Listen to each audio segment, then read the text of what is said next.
El otro día estuvimos con Omar, compañero de Caracas, en un programa que tiene muchísimas visitas, miles de visitas. El título del mismo es Maduro, el gobierno más antiobrero de la historia de Venezuela. Para todo un sector de la izquierda, el progresismo, Venezuela tiene su problema, pero es antiimperialista, enfrenta a los yanquis. Mentira. Omar desnudó todas esas mentiras explicando la realidad de la dictadura.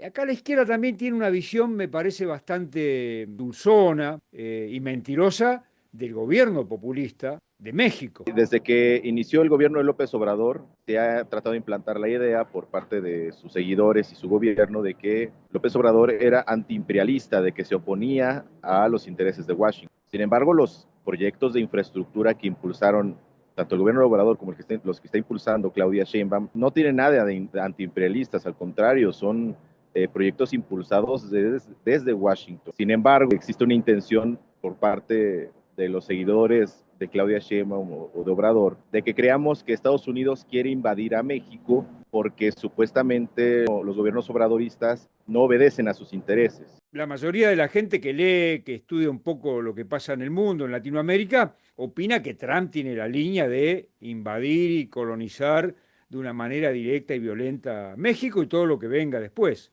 Lo que muchas de estas personas omiten es que la guerra contra el narcotráfico es la principal herramienta de intervención estadounidense sobre México.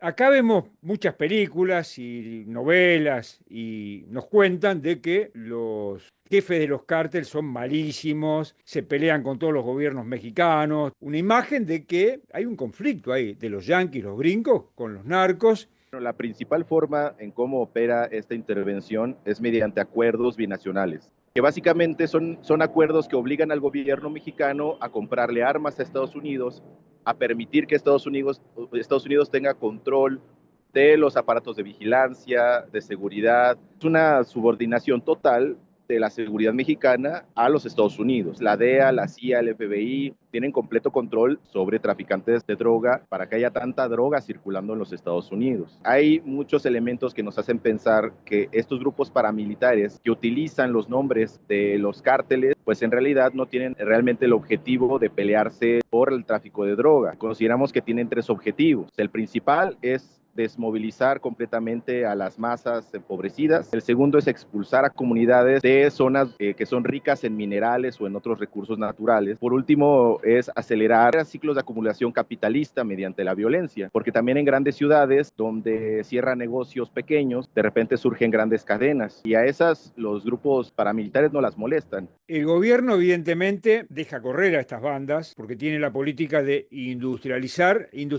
con mano de obra barata, hacer en México lo que se producía antes en Asia para que Estados Unidos pueda recurrir a esta mano esclavizada.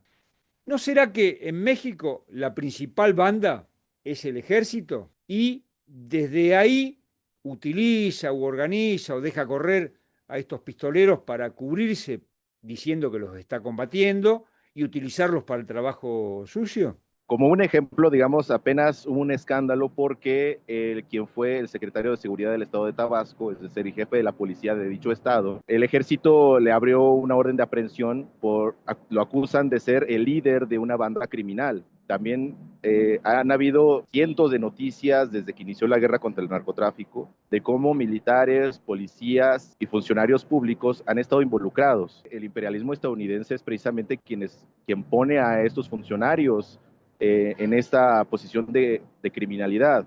Si México, el gobierno, las instituciones del Estado mexicano no combaten a Estados Unidos, no son antiimperialistas, nada tienen que ver con Zapata, con Pancho Villa y toda la historia antiimperialista de tu país, son agentes directos o indirectos de los yanquis. Nosotros podríamos decir que el ejército mexicano, la policía o las instituciones de seguridad en México son agentes imperialistas. Todo esto de que Estados Unidos quiere invadir México pareciera más bien un tema para distraer o para confundir a la gente. Los discursos de presión por parte de Donald Trump o de algunos políticos estadounidenses sobre México que acusa al gobierno de ser cómplice de los cárteles es en realidad para seguir impulsando la maquinaria presencia militar en la frontera para seguir reprimiendo migrantes y potenciales migrantes mexicanos, desaparecer de manera masiva a personas, cometer masacres, aumentar el aparato de vigilancia, aumentar el flujo de armas. Los yanquis tienen algunas políticas importantes que Donald Trump está tratando de llevar adelante. Una de ellas es frenar el flujo de migrantes, vos bien lo acabas de decir. Otra de ellas es la de organizar de una manera más efectiva y eficiente el tráfico de estas mercancías tan importantes para el comercio mundial, que son las drogas. Y una tercera que es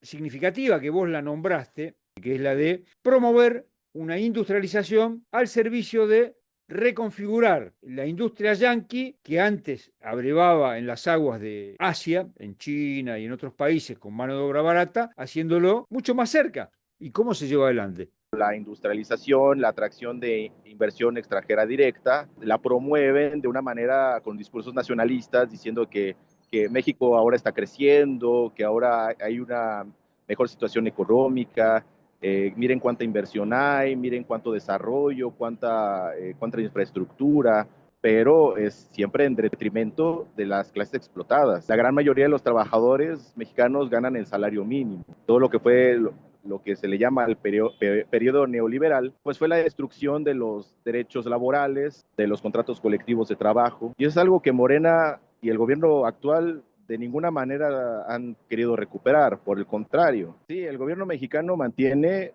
el control de los charros sindicales de toda la clase obrera mexicana.